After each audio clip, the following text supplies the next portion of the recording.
couldn't tell by looking behind us, it is a sea day here on Icon of the Seas, and this itinerary actually has 3 of them on day 2, 3, and 6. And in this video, we're going to talk about everything that we did on these sea days, from the food, the activities, the shows, the drinks, and everything else that we did. I'm Travis. And I'm Nicole. Let's get wanderlost.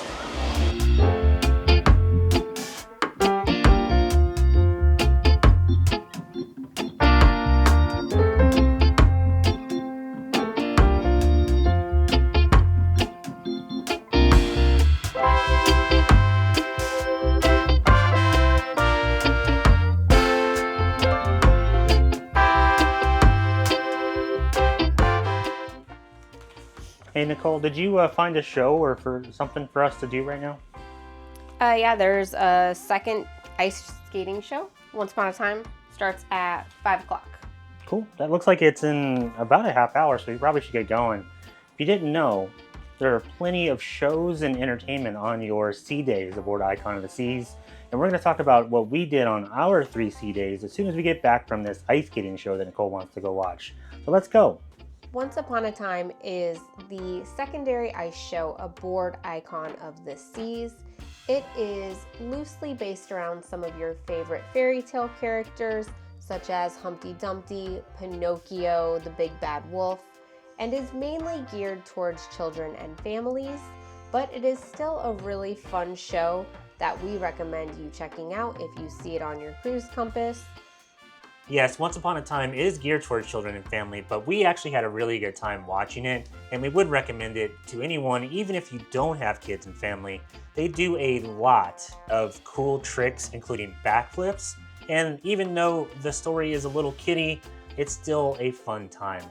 If you're looking for something to do on your cruise aboard Icon of the Seas on your sea days, and usually you'll probably have 3 sea days on your cruise, there are plenty of shows that you can check out and watch. Some of them require reservations, some of them don't. So let's talk about some of the ones that require reservations first.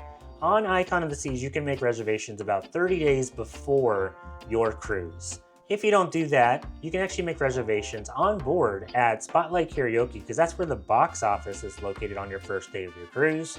And you can make sure you have all the times you want for all the shows you want to see. If you don't want to make reservations and you just kind of want to fly by the seat of your pants, which we don't do, but you can actually show up to the shows while they're going on and wait in the standby line, and if there's room, they'll allow you in. The first show we want to talk to you about that requires reservations, which we actually saw on one of our sea days, was Wizard of Oz. This is a new stage show for Royal Caribbean, and it's the classic story of Dorothy, Kansas, Toto, and the Land of Oz. Royal Caribbean actually has a full orchestra for this show. It is incredibly acted, and it actually feels like you're in the movie. They do a lot of cool little special effects. The songs are great. Overall, Wizard of Oz is probably, in our opinion, one of the best shows that Royal Caribbean has ever put on, and we highly recommend you go see it. It's a little long though, so if you have kids that might get a little antsy, just be prepared for that. But I absolutely love The Wizard of Oz, and I would definitely see it again on our next cruise on Icon of the Seas. It was well worth it. The next show that we watched that required reservations was the adult comedy show, which takes place on Deck 6 in the Attic, which is the comedy club aboard Icon of the Seas. Nicole, what did you think of the adult comedy show? We always enjoy a good comedy show. This one actually had 3 different comedians, when I feel like some of them sometimes only have 2. So that was exciting. 2 of the main ones were Kiwi Rogers and Dylan Mandelson. So Dylan Mandelson actually looks exactly like the actor from Modern Family, and he makes that one of his jokes as well. But himself and Kiwi Rogers were my 2 favorites of the 3. The third comedian was Gary Cowett, and overall he was decent, but the other 2, Dylan and Kiwi, were definitely the better of the 3. Yep, and they do a ton of shows in the comedy club throughout your cruise. So even if you don't get reservations, there's a good chance you'll probably, hopefully, get in if you do the standby line for that show. And then at the end of your cruise, they do a bigger show inside the Royal Theater, which obviously it has way more seats than the Comedy Club. We enjoyed both. We did the one in the theater and in the Comedy Club, both on C days, which was really cool. Now let's talk about some of the shows we watched that didn't require reservations. The first show we want to talk about is the Effectors, which is a superhero group that was created by Royal Caribbean that first debuted on Odyssey of the Seas, and they also have shows on Wonder and Utopia. This version of Effectors is called The Origin Story, which tells you the story behind each one of the characters and how they became an Effector. I thought this show was done really, really well. I liked it actually better than the Effector show on Odyssey of the Seas, and they did some really cool special effects, and the theater is a lot bigger on Icon, so they were actually able to do more on stage. I think kids, teenagers, and adults like us would really like this show, and I know we did as well. It's definitely worth watching if you see that on the show sheet on Icon. The next show that we saw on one of our C days was a classic rock band based out of Las Vegas called Phoenix. So they do a classic rock concert in the music hall on several different occasions, no reservations required. But do get there a little early if you want a good seat because it does tend to fill up. We sat on the second floor of the music hall and kind of had an angle straight down onto the band. They play more classic rock, which is a little bit not our style, but it was still a really good show. It felt like you were in a rock concert, and they did a really good job with the music that they were playing. So go check out Phoenix inside the music hall on your C day. So there's actually two bars on Icon of the Seas that actually play live music. And one of them is Lou's Jazz and Blues Bar, which is on the Central Park area. And the other one is the Dueling Pianos Bar, which is on Deck 6 of the Royal Promenade. We went to shows in both of these venues on our C day, which I was really excited about because I like jazz and blues and that style of music. Inside the Dueling Pianos Bar, they took some, modern music, played them on the pianos and told jokes. It was really, really fun. The Dueling Pianos Bar is a great addition to Icon of the Seas, and I suggest watching shows in that venue if you're looking for something to do and you see it inside the Cruise Compass. They tell jokes, they play music, they get the crowd involved. It's a really, really fun time, and the Dueling Pianos has some really good drinks as well. Lou's Jazz Bar is also a great addition to Icon of the Seas, and it's more of a low-key, chill, relaxing vibe while they play jazz music. They do a couple different shows. One is like more standard jazz, another one they take modern music and turn it into jazz. I really liked our time inside Lou's Jazz Bar, and the singer did an excellent job. She's also the same singer that does Empire Supper Club. So if you want to go to Empire and you don't really want to spend the money on it, you can get a similar experience with the music inside Lou's Jazz Bar. We recommend that as well. Overall, we had a really good time on our C days checking out all of the shows. There were other shows that we watched on different days of our cruise, but this is what we did on our C days. If you're interested in knowing what we felt about some of the other shows on board, like Aqua Action or Starburst, which is the ice skating show, make sure you check out our other videos on Icon of the Seas because we did those on port days, and we'll talk about those in those videos. It is Dress to Impress night here on our first sea day on Icon of the Seas, and the ship is rocking really bad, or we're both drunk. I have no clue. But we're gonna go out to dinner to Coastal Kitchen, which is a suite guest only dinner venue. And when we get back, we'll talk to you about all the dinner venues, all the food we ate, and everywhere else we went on our sea days here on Icon of the Seas. For our first sea day, we ate at Coastal Kitchen that evening, which is the suite-only restaurant or main dining room. And overall, Travis, what did you think of Coastal Kitchen? Coastal Kitchen on Icon of the Seas was not as good as Odyssey of the Seas. It is still a really good restaurant. It's not quite specialty dining quality, but overall the service and the food is really good. We enjoy the menus, especially filet mignon night, and the ribeye and the New York strip and some of the other food that we have on there. On Dress Your Best night, they usually have an elevated menu, which we also liked very much. Let's talk about the rest of the food that we ate on our 3 sea days. We'll start with the AquaDome Market, which is a new concept for Icon of the Seas, something that Royal Caribbean has not done yet on any of the ships that we've been on, which is more of a food hall concept with multiple different types of food in one venue. Nicole, what was your favorite part of the AquaDome market? I actually really liked the AquaDome market. It was probably one of my favorite new additions. I really enjoyed the crepe station, and then I also did like the Monte Cristo from the sandwich station, and I liked the Greek bowl from the Mediterranean station. And I liked the fortune cookies from the Chinese food place, which were really good. Now, the crepes were good as well, but the AquaDome market is a nice addition to Icon of the Seas as it spreads out where people get food on breakfast and lunch and dinner and allows you to have more people in different areas of the ship. We really liked it. Make sure you check out the AquaDome market on your cruise and especially on your sea days.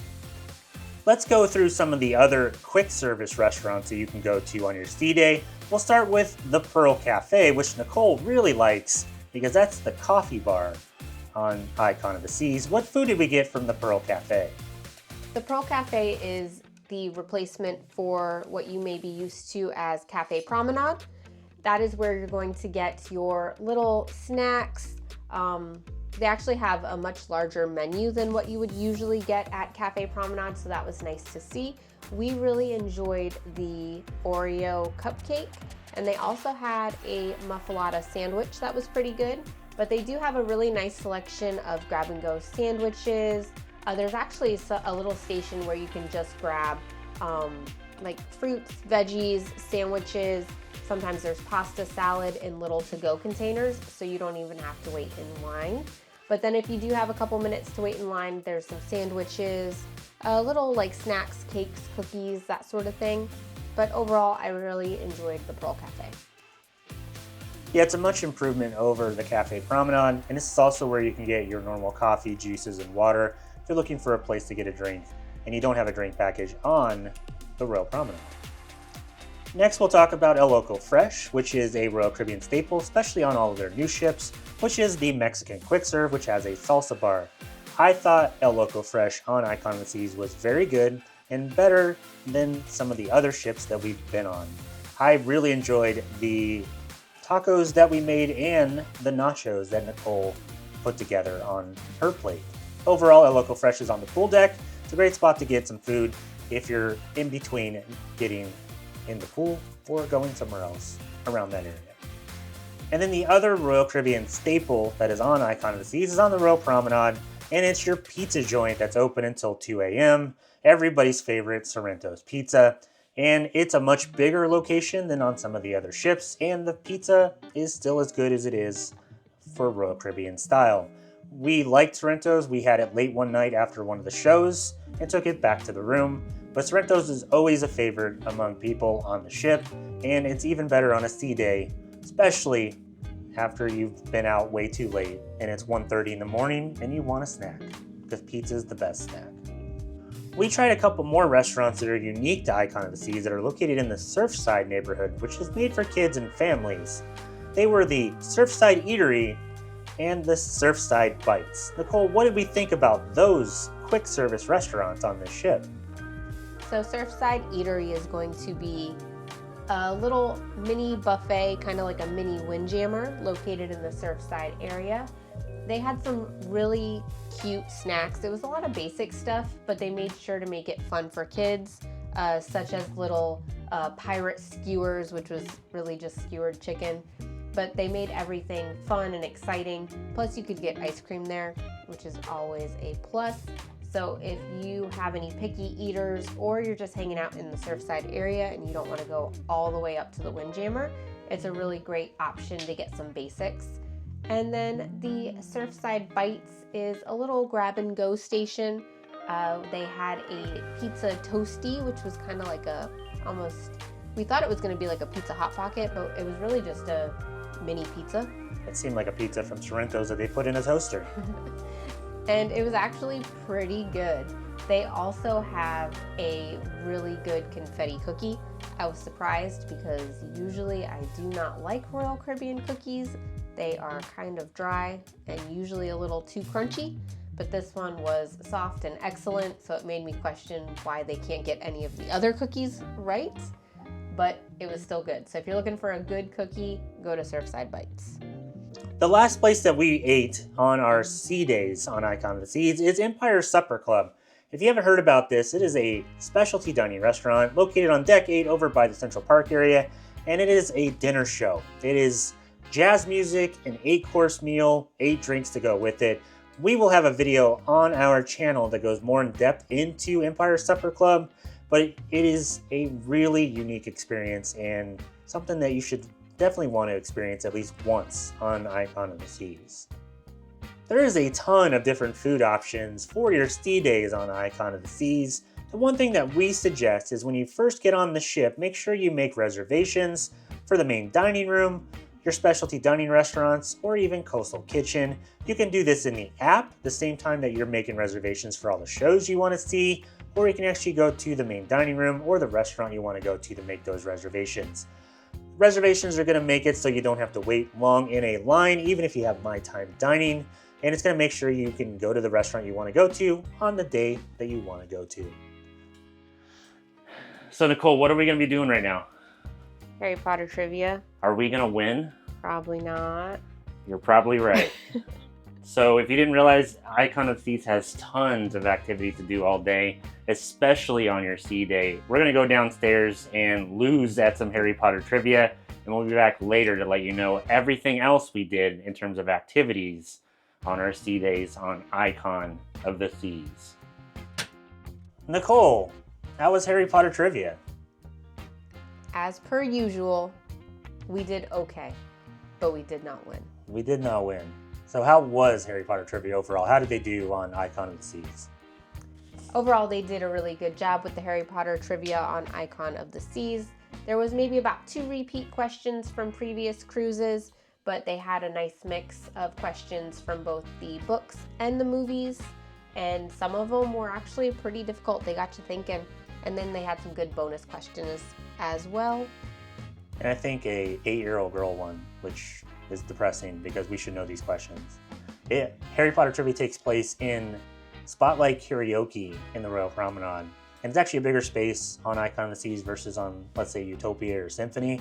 And you fit a lot more people in there, and there was a ton of people involved in Harry Potter trivia as well. There's a ton of other trivia on your sea days as well. If you're just like, oh man, I don't like Harry Potter. They had James Bond, they had Star Wars, they had general trivia, they had Royal Caribbean trivia. There was a lot of stuff that you could do with trivia if you're looking for trivia on your sea days as well. Icon of the Seas has all kinds of stuff you can do in terms of activities on your sea days. Remember, there's 3 of them.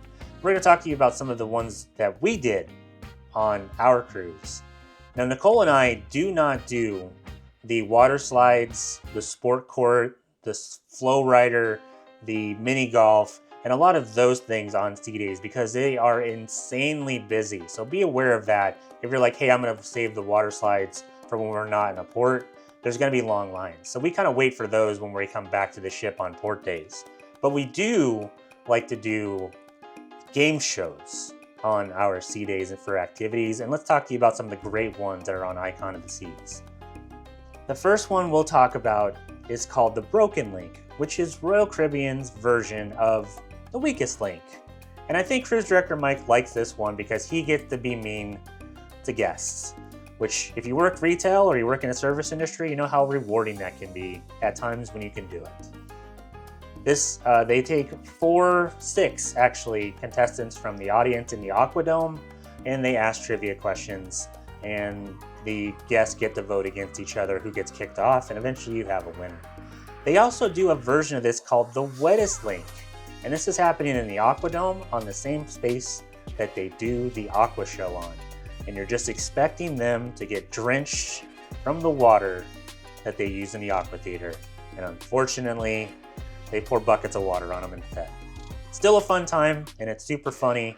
The cruise director and the assistant cruise director, Dom, have a really good time with it, and we enjoyed watching. Another classic sea day activity is Royal Caribbean's Love and Marriage game show, which is where they have the audience try out to be on stage as either the newest married couple, a middle married couple, and then the longest married couple. And if you do win that little tryout, you get to be on stage and go through all of the questions that they ask and kind of compete against the other two couples. It is always a really good time. It's kind of funny to see some of the answers that people come up with. Yeah, it takes place in the AquaDome as well, which they seem to use for a lot of game shows. They use the arena floor basically where the Aqua Theater show takes place at.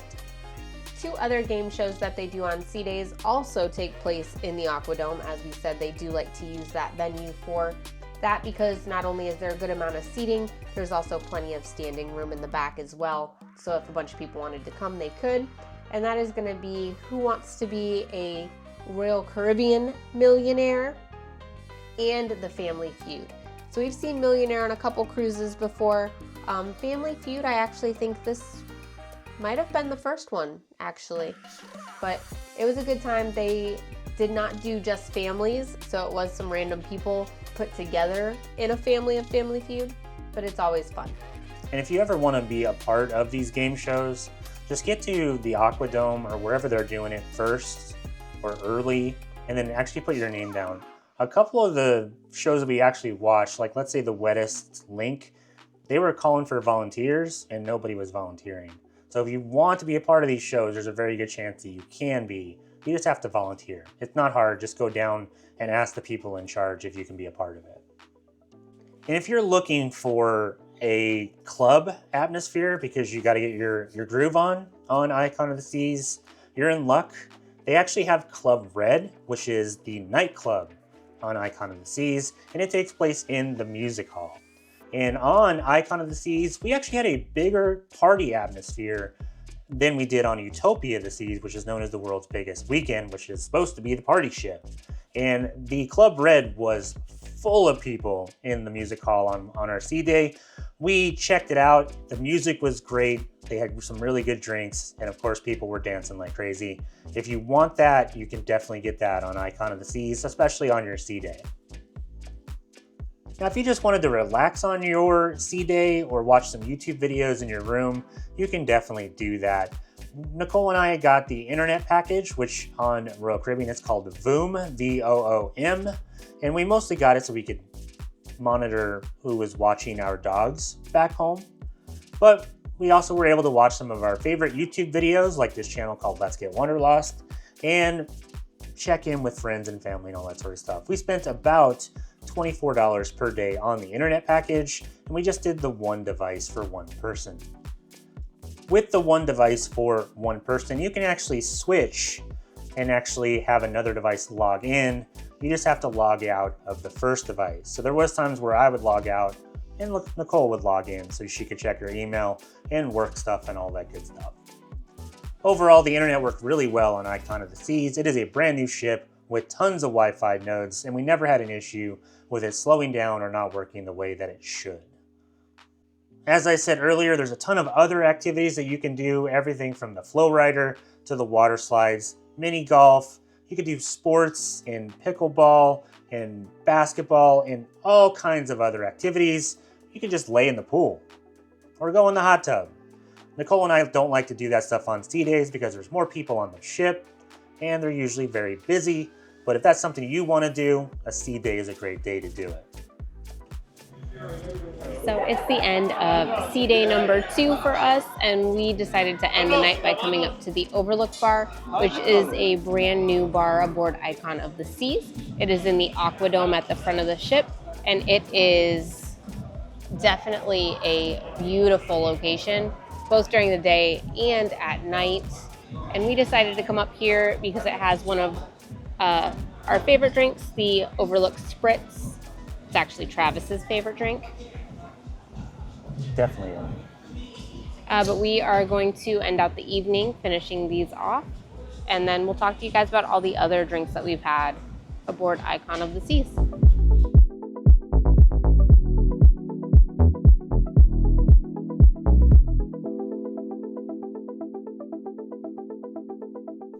Icon of the Seas has more bars than any other cruise ship in the entire world. At least it feels that way. when you're on the ship. It feels like you can't walk 50 feet without tripping over a bar with how many options you have to get a nice drink on your cruise. And this is no different than on a sea day. So let's talk about some of the drinks that we had, some of our favorite drinks that we had on our sea days on Icon of the Seas. During our time on Icon of the Seas, and especially on our sea days, it was kind of my mission to try almost every mocktail and then as many drinks as we could at all of the different bars. So some of our favorites were definitely for margaritas, a Loco Fresh. That bar is hands down the best, and that's been on several ships. So if you're looking for a good margarita, make sure you hit up the El Loco Fresh. Another one of my personal favorites was actually from the Lime and Coconut, and the Lime and Coconut has like 3 different locations, but the frozen bar, I was not expecting it to be as good as it was. You can actually get split flavors from the Lime and Coconut frozen bar. The watermelon and pina colada one was by far the best, and that was probably one of my favorite drinks on board the ship. I got that one several times. It was excellent, highly recommend. And then another really great spot was the new Lemon Post. The Lemon Post has both adult alcoholic and then mocktails that are mainly meant for the kids to be able to have a fun drink as well, but there's no rules that say we can't have them too. They come in cute little juice pouches, and they were all excellent. They're all lemonade-based drinks. We tried a couple. We didn't have a single bad one, so I would say the Lemon Post is a good new spot to check out. There's other bars on this ship that are also really good. The Music Lounge on Icon of the Seas has the same menu for drinks as the Dueling Pianos and Spotlight Karaoke, and a couple of the really good drinks there are the Metallo Liqueur and the 8 Ball. Definitely get one of those. They're both really good if you're in that space. And then you have the 1400 bar, which is right on Royal Promenade. It is named after the actual designation of Icon of the Seas at the shipyard, and they have some really classic drinks there as well, including one that has a bubble on it that you can pop if you're looking for that drink. It's at the 1400. Another really cool bar on Icon of the Seas is the Rye and Bean, which is a coffee bar that serves alcohol, which sounds like 2 things that Nicole would really, really like. They have an espresso martini there, and they also have a couple of other coffee-based drinks. So if you're looking for coffee and alcohol so you can be up and down at the same time, make sure you go to the Rye and Bean. It's in the AquaDome, which is one of our favorite places on the ship, which is almost near the AquaDome bar that we would get the spritz from. That is really good as well. The Overlook Spritz is what it's called. But as I said earlier, you can't go more than 50 feet on Icon of the Seas without tripping over a bar. So there's plenty of good options out there. And the one thing you're probably going to want is either a drink package or to be like us and be diamond status with Royal Caribbean, so you get a few drinks every single day without having to pay for them. We get 4 drink vouchers, and we were trying our best to use up all 8 of those each day that we were on the cruise. That's how Nicole was able to get a drink from almost every single bar on the ship, and we kind of recommend doing the same thing. You can get the deluxe beverage package, which gives you access to all the bars on the ship and not have to pay anything additional other than the price of the package, or you can order a la carte, and most drinks on Icon of the Seas are around $14, and most beers are around $8 a piece. Your mocktails are also around the $8 range as well. There's always a good spot to get a drink on your sea day on Icon of the Seas. Just make sure you don't trip over those bars, or the steps, or your own feet, because you probably will. That wraps up our sea days aboard Icon of the Seas. We took a look at everything that we did, the shows we went to, the food we ate, and some of the drinks that we had. If you have any questions, or if you just want to let us know what some of your favorite activities are on sea days, please leave them down in the comment section down below. The next couple of videos that we have on our channel are going to be about our port days on Icon of the Seas, which includes St. Thomas, St. Martin, and Coco Cay. So stick around for those videos. If you'd like to support our channel, make sure you hit like on this video, especially if you liked it, and subscribe. It helps us out way more than you realize. And if you need us, we didn't talk about it because it's super busy on sea days and we kind of avoid it. We'll be up in the Windjammer eating more food because we just need more food. I'm Travis. And I'm Nicole. Thanks so much for watching.